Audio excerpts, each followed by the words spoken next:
Bem-vindo à nossa quarta aula de interpretação bíblica. Como você já tem visto nas anteriores, nós estamos estudando agora a hermenêutica especial. Já vimos narrativa e lei, já vimos sabedoria e poesia hebraica e hoje nós vamos ver sobre parábolas e epístolas. Ou seja, grande parte da palavra de Deus são descritas através do Novo Testamento, principalmente em parábolas, nos ensinamentos de Jesus, e as epístolas, dos quais formam as cartas de vários remetentes no Novo Testamento. Assim, eu quero, primeiramente, ao estudar esses gêneros e principalmente essa ideia, dar uma ilustração bem simples para você e para mim entendermos do que nós estamos falando. Em 1888, foi feita então a Lei Áurea. Essa lei é onde a princesa Isabel decretou o final da escravidão aqui no Brasil. A história nos aponta de que nos grandes centros comerciais, quando os escravos souberam que estavam libertados, eles saíram das suas casas, das suas senzalas em si, e puderam ter a liberdade como qualquer outra pessoa. Mas, nos lugares mais ao interior e situações mais específicas, duas coisas aconteceram. Em primeiro lugar, muitos desses escravos não conseguiam pensar em nenhuma vida melhor ou em outro lugar. Eles tinham talvez a única perspectiva de vida ali trabalhando para o seu senhor. Assim, eles continuaram por muitos anos ainda, mesmo tendo a possibilidade de liberdade, continuando estando escravos. A segunda coisa que aconteceu foi que muitos não acreditaram que aquela lei de fato ela estava em vigor e ela era verdadeira. Ou seja, muitos também por conta disso continuaram a viver na escravidão. O que eu quero dizer com tudo isso, principalmente entendendo um pouquinho de epístolas? Compreender informações recebidas faz toda a diferença. E se você e eu interpretarmos a palavra de Deus, principalmente esses gêneros que nós vamos falar hoje, de parábolas e também das epístolas, de maneira errada, a nossa forma de viver, ou a nossa forma de nós buscarmos nos aproximar de Deus será incorreta. Por isso, o nosso anseio através dessa interpretação é entendermos o que de fato Deus queria nos dizer através dessas duas categorias de palavra. Muito bem.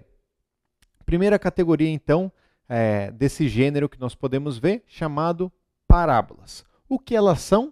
Histórias do cotidiano que ilustram verdades profundas. Você com certeza conhece histórias ou ilustrações das quais talvez uma mensagem, um sermão ou alguma até aplicação em empresas, onde eles trazem uma história do cotidiano, mas trazendo uma verdade profunda no final. É isso que Jesus procurava mostrar, mas principalmente mostrando situações que não eram tão claras para a vida dos discípulos. Parábola significa literalmente lançar ao lado, ou seja, a parte-chave desse tipo de escrito é a comparação. E quando eu uso essa comparação, eu entendo que eu estou comparando algo concreto, algo do meu dia a dia, algo que eu conheço, com algo abstrato. Um grande exemplo disso, nós vemos as parábolas falando sobre o reino de Deus. O reino de Deus não é algo visível aos nossos olhos. O que Jesus estava mostrando, inaugurando, não era algo que as pessoas já conheciam. Elas estavam esperando o rei, mas o rei no lugar de Herodes. E Jesus vem falar sobre um reino muito maior. E é por isso que ele usa as parábolas, para ilustrar com situações concretas, situações do dia a dia daquelas pessoas, as verdades espirituais ou as verdades talvez abstratas que eles ainda não conheciam. Principalmente, a verdade é que existem mais de 40 parábolas, principalmente ali no Novo Testamento, e elas formam 35% dos ensinamentos de Jesus. Ou seja, isso mostra a importância de nós entendermos esse gênero da maneira correta. Como então as parábolas se apresentam? Em primeiro lugar, os seus propósitos. Primeira situação disso é revelar a verdade para os corações dispostos. Olha o que diz lá em Mateus capítulo 13, onde Jesus está falando a parábola do semeador. E é engraçado porque Jesus fala que se você não entender essa parábola, você não vai entender nenhuma das outras. E essa parábola do semeador, ela vai falar sobre os tipos de terreno diferentes, em como eles recebem o evangelho, terreno sendo o nosso coração, e como nós recebemos o evangelho. Então, existe um tipo de coração que vai receber o evangelho e não vai dar atenção nenhuma. Vai ter outro que vai até se envolver um pouco, mas vai alguma hora abandonar. O outro, que as preocupações da vida vão fazer com que ele desista. E um último que vai ser frutífero. E através desse cultivo ou desse crescimento vai dar frutos para muitos outros. Assim, a chave talvez para a gente entender parábolas está ligado a essa parábola do semeador, porque ela literalmente diz: depende da forma que você recebe essa mensagem, o quanto essa parábola vai transformar a sua vida ou não, o quanto essa verdade vai trazer uma transformação ou não. E é isso a explicação que Jesus faz em Mateus 13, verso 10, depois de contar essa parábola. Os discípulos aproximaram dele e perguntaram: por que falas ao povo por parábolas? Ele respondeu: a vocês foi dado o conhecimento dos mistérios do reino de Deus, mas a eles não. E aí talvez a gente possa se preocupar ou de quem são eles, e o que Jesus está falando é sobre principalmente os fariseus, os mestres da lei, aqueles que contrariavam seus ensinos. Olha o que diz o versículo 15 então. Pois o coração deste povo se tornou insensível, de má vontade ouviram com seus ouvidos e fecharam seus olhos. Se assim não fosse, poderiam ver com os olhos, ouvir com os ouvidos, entender com o coração e converter-se, e eu os curaria. Mas felizes são os olhos de vocês, porque veem, e os ouvidos de vocês, porque ouvem. Ou seja, o aspecto principal, ou os propósitos principais da parábola, em primeiro lugar, é que Jesus pudesse revelar a verdade que estava até agora oculta para as pessoas de coração dispostos, aqueles que se entendiam necessitados de um Salvador e aqueles que precisavam realmente dessas palavras de Jesus. Agora, aqueles duros de coração, os fariseus, mestres da lei que contrariavam os ensinos de Jesus, não entendiam nada com as parábolas, porque esse era o anseio, revelar para os que estão ansiosos de conhecer Jesus e ocultar a verdade para aqueles que estão contrários a Jesus. Terceira característica, despertar o interesse dos ouvintes. Ou seja, quando nós olhamos uma parábola, certamente nós vemos que são histórias comuns a todos. Quando se fala da história do semeador, nós vemos que aquela cultura profundamente agrícola sabia exatamente como funcionava o cultivo. Talvez quando você e eu lemos essa parábola, nós precisamos entender um pouquinho mais sobre o cultivo em Israel para entender sobre o que Jesus estava falando. Mas para eles, para o público original, era muito simples. Então Jesus fala parábolas sobre casamento, fala sobre banquetes, fala sobre o grão menor, o grão de mostarda, fala sobre a rede ao mar, fala sobre várias situações que eram comuns a essas pessoas do cotidiano. O que acontece é o que acabamos de descrever. Para os seus discípulos, para aqueles que estavam com o coração aberto, eles entendiam essas verdades profundas e eram transformados. Para aqueles que eram contrários aos ensinos de Jesus, essa mensagem era ocultada e as parábolas não lhes faziam sentido, porque eles não aplicavam para as suas próprias vidas. Por fim, o último propósito das parábolas, talvez, seja estimular a reflexão, porque as histórias traziam sentido para a própria vida. Geralmente essas histórias, as parábolas, elas vão tendo uma retórica no final, ou seja, Jesus não esperava uma resposta audível das pessoas, mas ele esperava um pensamento sobre aquela situação. E quando Jesus fala de uma história do cotidiano, principalmente em várias parábolas, como nós vamos ver, que não faz sentido ao que eles estavam vivendo, faz com que o povo pensasse sobre aquela situação de uma maneira diferente. Ou seja, Deus é tremendamente criativo. E quando Cristo esteve na terra, a forma do seu ensino, em grande parte, foi por conta de parábolas, para que essas histórias estivessem registradas na mente dos seus discípulos e aplicassem de forma muito clara e categórica no seu dia a dia. Algumas características, então, dessas parábolas que eu quero ver junto com você, e principalmente pensando em um exemplo bem prático que a gente encontra lá em Mateus 25, de 1 a 13, que é a parábola das 10 virgens. Como eu já te falei, muito das parábolas, elas ansiavam mostrar uma parte abstrata, ou seja, o reino de Deus, que não estava ainda claro para todos, de uma maneira concreta, ou seja, com conhecimentos do cotidiano. Assim, nós vamos ver algumas características que compõem essa parábola, mas as parábolas em geral, e como isso enriquece a nossa interpretação. Em primeiro lugar, na parábola das 10 virgens, o que Jesus começa dizendo é: o reino de Deus será como? E aí ele fala sobre 10 virgens que estão esperando o noivo chegar. 10 delas estão preparadas com um lampião, né, com o óleo e com uma luz acesa. 5 delas acabam dormindo e acabam cansando de esperar o noivo e as suas luzes se apagam. E as outras 5 continuam com as luzes acesas, trouxeram o óleo excedente para que, se fosse necessário, elas conseguiriam abastecer mais vezes.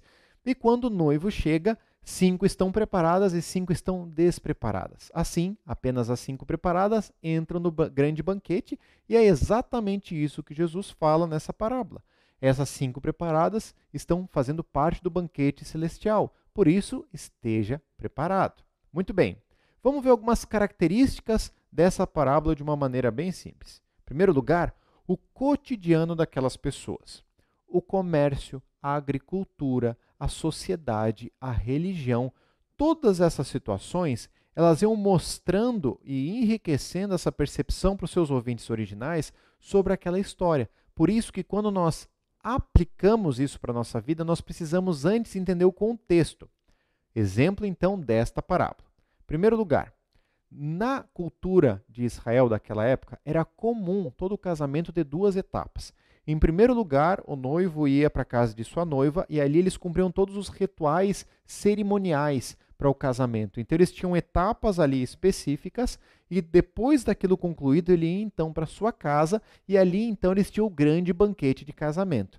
Ou seja, quando os discípulos escutam essa parábola, quando os ouvintes escutam, eles sabem, provavelmente já entendendo de forma clara, que o que Jesus está mostrando é exatamente esse momento entre a primeira parte do casamento e a segunda. O noivo voltaria. Ou seja, é muito claro para os ouvintes originais que é uma loucura as 5 virgens dormirem, porque certamente o noivo voltará. Nós não sabemos quanto, mas ele voltará. E o que Jesus está mostrando é exatamente isso. O Filho do Homem virá, você estando preparado ou não.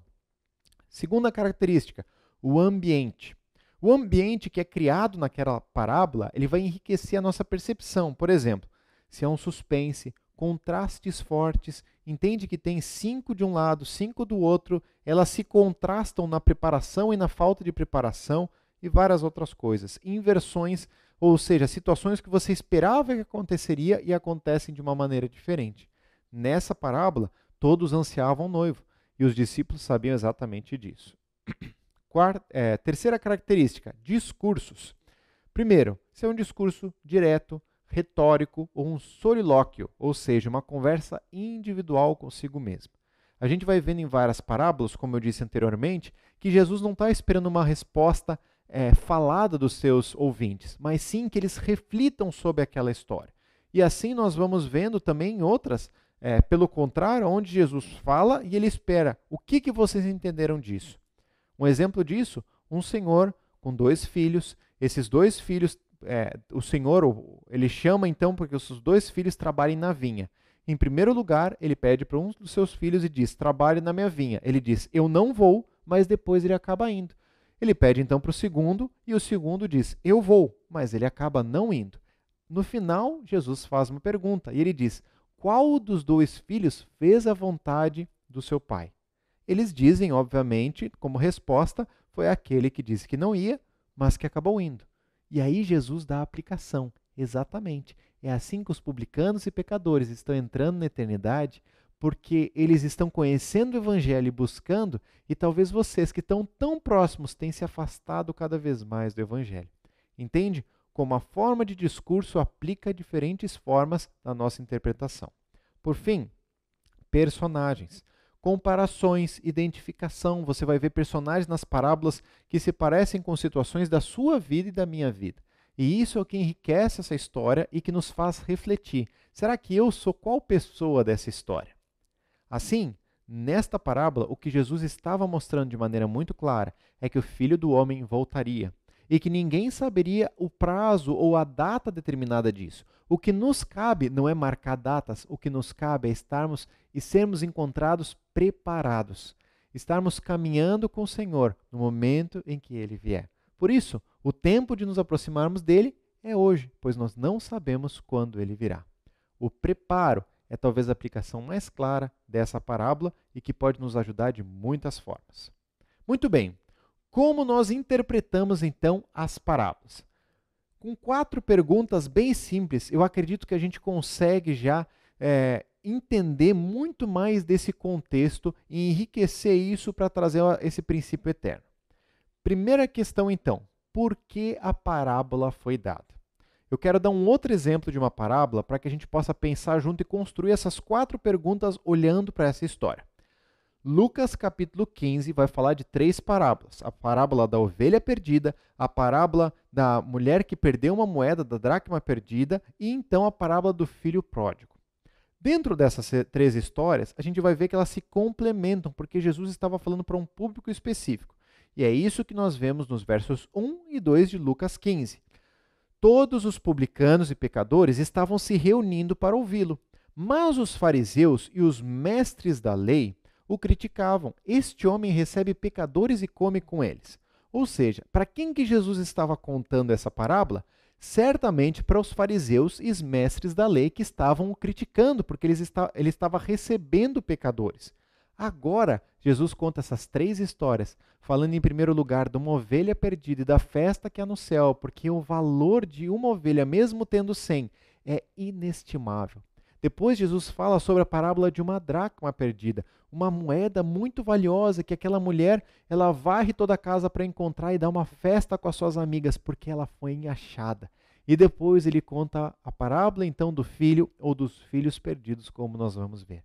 Assim, é indispensável, em primeiro lugar, para nós interpretarmos, entendemos por que a parábola foi dada. Segunda característica que nós precisamos entender, depois de entender o porquê.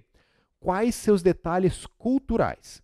Por exemplo, quando nós vemos a parábola do filho pródigo, ou seja, dos filhos perdidos, o que nós vamos entender é alguns detalhes daquela cultura que seus ouvintes originais entendiam rapidamente, mas que nós precisamos estudar porque nós não estamos inseridos na mesma cultura. Exemplo, a desonra para o pai era um motivo passível de morte.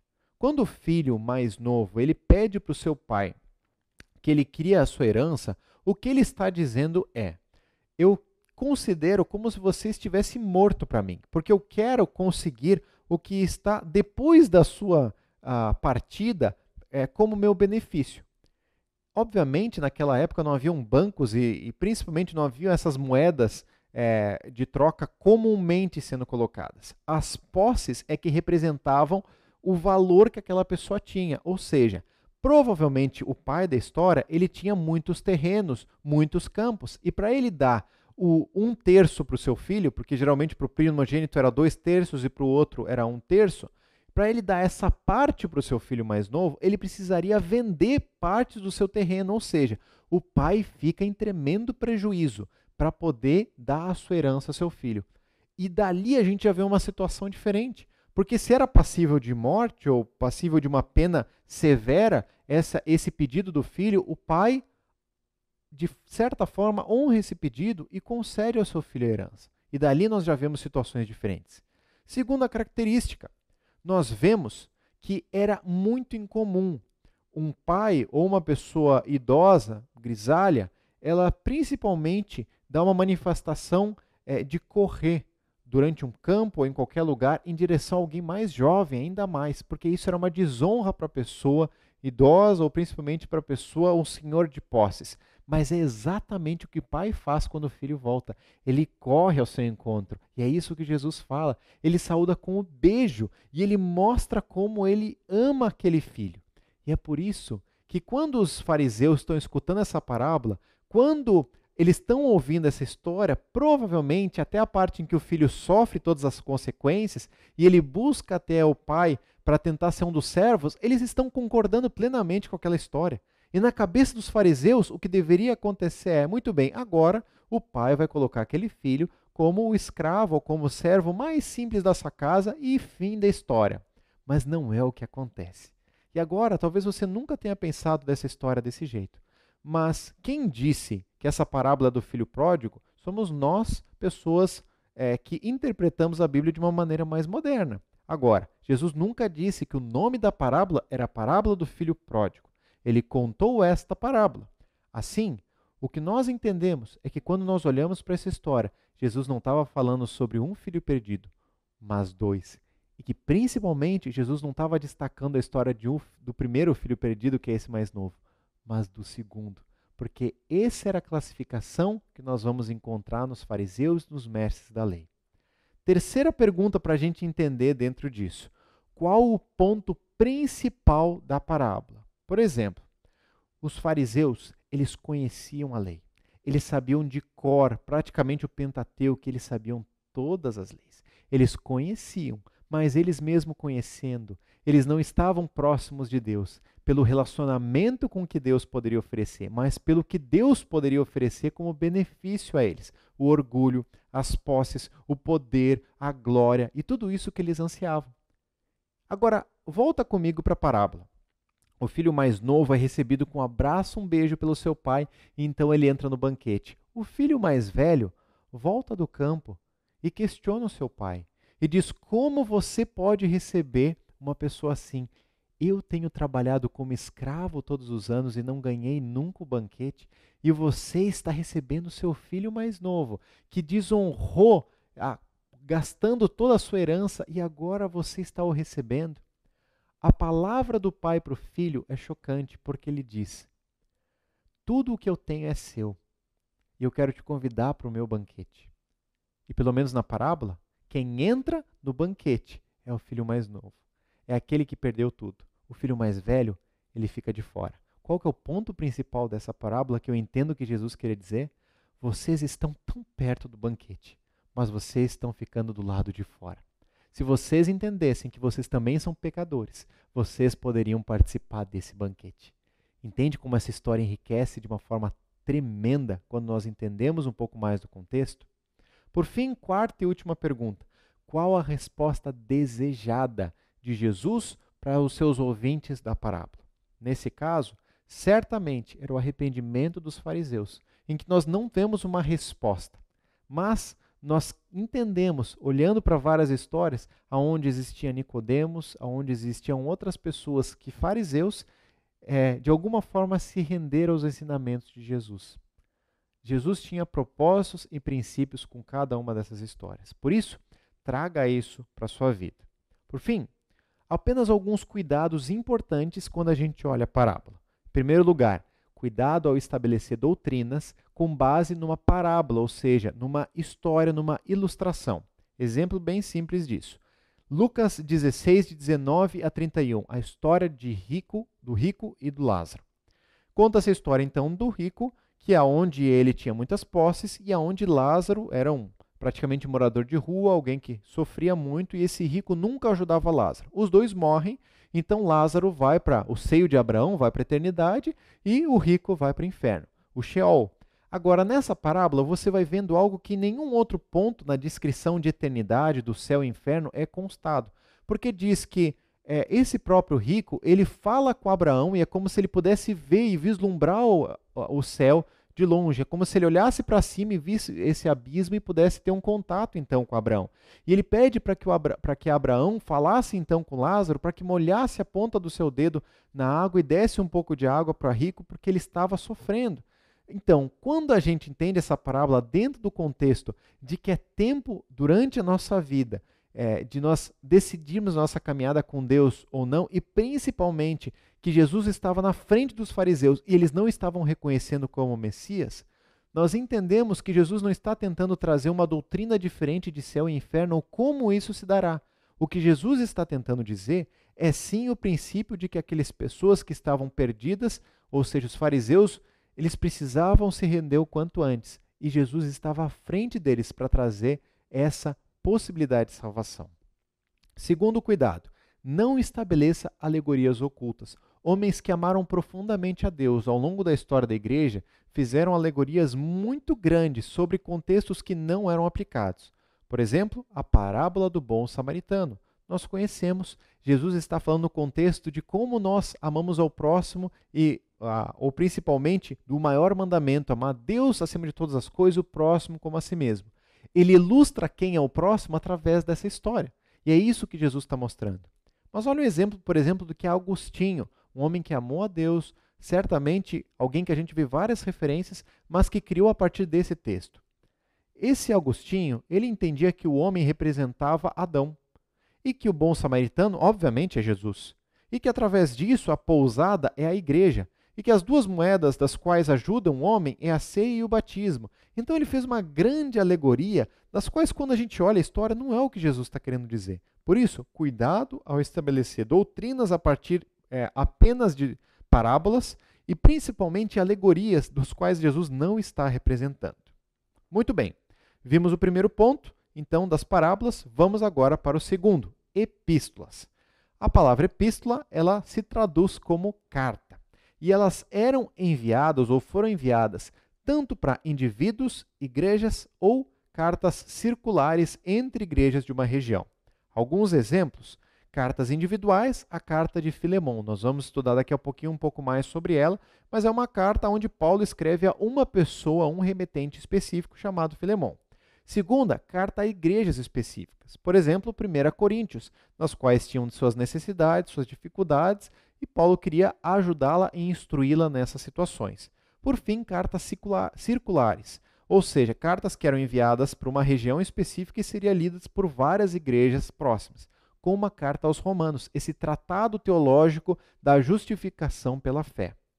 Pensando nisso, 21 dos 27 livros descritos no Novo Testamento são cartas. E eles compõem 35% praticamente do Novo Testamento, de Romanos até Judas. Assim, é muito importante nós entendermos, interpretarmos corretamente todos esses livros para que eles possam ser aplicados para a nossa vida de forma correta. Em geral, eles são compostos nesta mesma categorização que eu quero te ilustrar. Em primeiro lugar, toda carta ela tem uma saudação. Muitas cartas escritas por Paulo, nós vamos ver lá. Eu, Paulo, servo do Senhor Jesus, ele se apresenta com alguma categorização própria e dizendo talvez o motivo pelo qual ele está escrevendo. Ele faz uma introdução mostrando talvez o que o levou a aplicar ou a escrever essa carta para determinado grupo de pessoas. Ele faz uma oração introdutória, onde ele coloca diante de Deus a situação daquela igreja em forma de oração. Ele tem um corpo, ou seja, todo o argumento que ele iniciou falando, ele vai tratar em vários pontos, em várias partes, e depois desse corpo ele tem uma conclusão. E essa conclusão, então, ela vai encerrar toda essa carta, muitas vezes com uma doxologia, ou seja, com um hino de louvor a Deus específico, um tratado teológico específico, e através disso nós vemos a composição das cartas. Quando você lê a carta, nós vamos perceber depois que nós precisamos olhá-la por inteiro. E assim, isso tudo vai fazer sentido quando nós entendermos para qual parte do texto que nós estamos apontando. Se está fazendo parte do corpo, da introdução, da saudação, da conclusão ou da oração. Outra característica, então, são os propósitos. Por que Paulo, Pedro, Tiago, João, por que essas pessoas escreveram cartas para outras? Em primeiro lugar, pela eficiência de instruir à distância. Agora, imagina que Paulo estava nas suas viagens, principalmente ali a partir de Atos 13 em diante, ele vai mostrando que nas suas viagens, ele chegava em vários lugares e muitas vezes não conseguia ter o tempo que ele gostaria em cada uma das igrejas. Assim, de alguma forma, ele queria continuar a instruir aquelas igrejas sem conseguir estar presencialmente. Melhor forma? A eficiência das cartas que ele poderia escrever, enviar, e essas pessoas poderiam compartilhar entre a igreja da região. Segundo propósito, fornecer intimidade aos leitores. Eu não sei se você já recebeu uma carta, mas as cartas que eu recebi, elas são muito pessoais, porque elas falam sobre situações da minha vida e da vida da pessoa que está escrevendo. Elas são íntimas e talvez algumas cartas eu não deixaria que qualquer um lesse determinado composição, mas principalmente elas são íntimas porque elas falam da nossa vida. Era isso que talvez essas cartas representavam, a intimidade entre o seu autor para com seus leitores. Terceira característica, preservar as escrituras. Imagina que cada uma dessas igrejas que estavam sendo fundadas conheciam o Antigo Testamento e a grande pergunta delas era: como nós aplicamos esses ensinamentos para a nossa vida? Pois bem, os evangelhos estavam sendo escritos, estavam sendo organizados. Assim, a forma que Paulo ou que esses outros autores entendiam que mais facilitaria essas igrejas a aplicarem os princípios da Bíblia eram interpretando todas essas versões para a prática do dia a dia deles. E é por isso que nós temos tantas citações do Antigo Testamento ou dos Evangelhos dentro das cartas, porque esse era um grande propósito dos seus autores. Muito bem, algumas características então dessas cartas, das epístolas, que você e eu precisamos atentar em todas as vezes que nós lemos. Primeiro, elas devem ser lidas por inteiro. Eu sei que nem todas as vezes você vai conseguir ler um versículo ou um capítulo, ler todo aquele livro para você conseguir aplicar algo em específico. Mas tenha em vista todo o contexto do livro. Porque se você entender o contexto todo, você vai perceber que existe um argumento básico que está sendo descrito de várias categorias diferentes. Por exemplo, 1 Coríntios. Quando você olha a igreja de Corinto daquela época, você vê que eles eram profundamente individualistas, egoístas. Eles estavam tendo um problema de ego e de meritocracia cada vez mais. E é por isso que Paulo, em vários momentos, ele vai falar sobre os dons espirituais, ou seja, a forma de Deus servir os outros. Ele vai falar sobre a ceia do Senhor, como uns estavam sendo omitidos e outros estavam recebendo demais. Ele vai falando sobre várias categorias do fraco e o forte na fé, ou seja, unidade. A questão de humildade, de amor uns pelos outros. É por isso que tantos capítulos em 1 Coríntios descrevem essas categorias, porque o argumento principal é trazer essa unidade dessa igreja por meio dos ensinamentos de Paulo. Assim, essas cartas precisam ser entendidas por inteiro. Não queira apenas pegar um versículo solto e tentar aplicar para a sua vida. Entenda o contexto por completo. Segundo, as cartas elas possuíam a mesma autoridade dos autores. Ou seja, quando as igrejas recebiam essas cartas e entendiam doutrinas sendo ali descritas, elas aplicavam isso para a vida delas como se Paulo estivesse ali na frente delas, porque elas eram as palavras de Paulo. Nós entendemos as cartas não só como as palavras de Paulo, mas as palavras de Deus. E é por isso que nós aplicamos ela com toda a autoridade. Terceira e última característica dentro disso é que as cartas, elas todas são propositais, ou seja, existe uma situação, um problema específico e busca-se através dessa leitura uma atitude necessária. Por exemplo, quando nós lemos Gálatas, Paulo estava instruindo a Galácia ou essa igreja principalmente sobre a justificação pela fé. Por quê? Porque os Gálatas estavam vivendo a salvação por Jesus mais alguma outra coisa. Mais as obras, mais a circuncisão, mais a lei. E o que Paulo vem trazer através da justificação é que Jesus pagou esse preço, ou seja, apenas Jesus é suficiente. Tudo o que eu faço em consequência disso é resultado do Espírito que habita em mim. Os frutos do Espírito mostram exatamente isso. E é por isso que nos cabe entender o propósito do qual o autor da carta estava escrevendo, para que a gente possa aplicar isso para a nossa vida. Muito bem.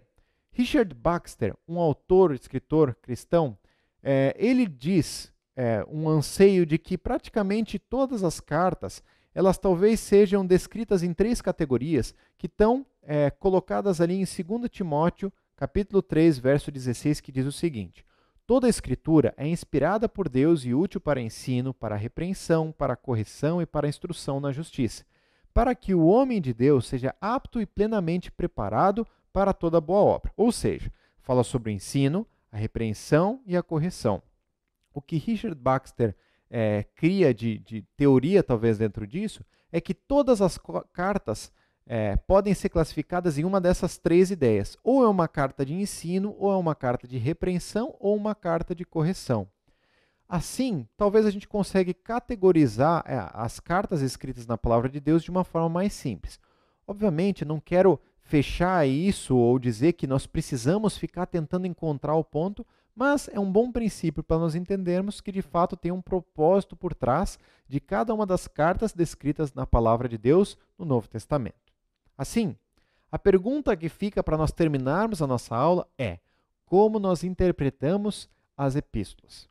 Em primeiro lugar, analise o contexto no qual aquela carta está sendo escrita. Eu quero dar um último exemplo baseado então na carta de Paulo a Filemon. Essa carta é muito curtinha, tem apenas um capítulo, e a seguinte história acontece. Filemon era um homem cristão, amava a Deus, e ele tinha um servo chamado Onésimo. Onésimo, em determinado momento, foge provavelmente rouba algumas coisas da casa e ele é preso em determinada situação. Na prisão, ele se encontra com Paulo. E Paulo, esse que ama Jesus, apresenta o evangelho para Onésimo e Onésimo passa a ser um irmão na fé. Então, Paulo está escrevendo uma carta devolvendo essa situação agora para Filemão, dizendo: Onésimo se converteu. Então, agora eu tenho alguns desafios para você. Muito bem. O contexto. Essa é a primeira parte que nós precisamos analisar para interpretar.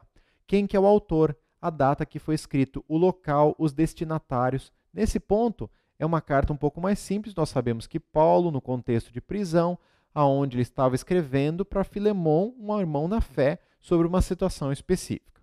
Segundo, encontre o propósito por trás dessa carta. Ou seja, qual que é o tema primário e quais são os temas secundários. O que Paulo está dizendo nessa carta quando você lê de uma forma bem clara? Em primeiro lugar, ele está considerando para Filemão que agora Onésimo era um irmão na fé. Portanto, se ele era um irmão na fé, então Filemão poderia recebê-lo dessa maneira, não mais como escravo, não mais como um servo, mas como irmão na fé. Assim, perdoando a dívida. E o que Paulo mesmo diz é: se esse homem deve alguma coisa, eu pago, mas eu sei que você não vai me cobrar porque você é meu amigo, Filemão. E o que ele está dizendo é que Onésimo, que significa útil, e que estava sendo inútil na casa de Filemão antes, agora, de fato, honraria o seu nome e seria útil pela causa do Evangelho. A recomendação de Paulo é que agora Filemão perdoasse esse servo e pudesse ser um cooperador do Evangelho junto a essa pessoa. Assim, talvez como um tema principal, ele está falando sobre o perdão, mas ele também fala sobre questão de dívidas, sobre cargos, sobre situações chefe e trabalhador, enfim, vários temas secundários que a gente pode aplicar. Por fim, terceira e última característica é: aplique o princípio eterno. Ou seja, entenda como essa carta ela pode ser aplicada para a minha vida. Nós não temos servos, nós não vivemos naquela cultura, nós não temos uma cultura de alguém provavelmente que está preso, que nós precisamos receber de novo, mas você e eu temos situações em que nós precisamos perdoar pessoas. Pessoas que talvez nos magoaram, nos feriram, situações onde talvez o evangelho chegou até elas e agora nós podemos dar uma nova chance, podemos caminhar como irmãos na fé.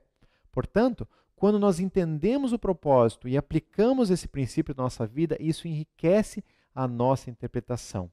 Assim, o desafio que eu quero trazer para você é: nunca leia apenas um versículo solto, mas que a gente possa ser estimulado a entender o contexto por trás daquela história. Isso vai nos trazer com muito mais clareza o que Deus anseia nos mostrar a cada dia. Eu espero que essa aula tenha sido prática para você e nos vemos na próxima aula, a nossa aula final, falando sobre profecias e aplicação de tudo isso para a nossa vida. Até mais!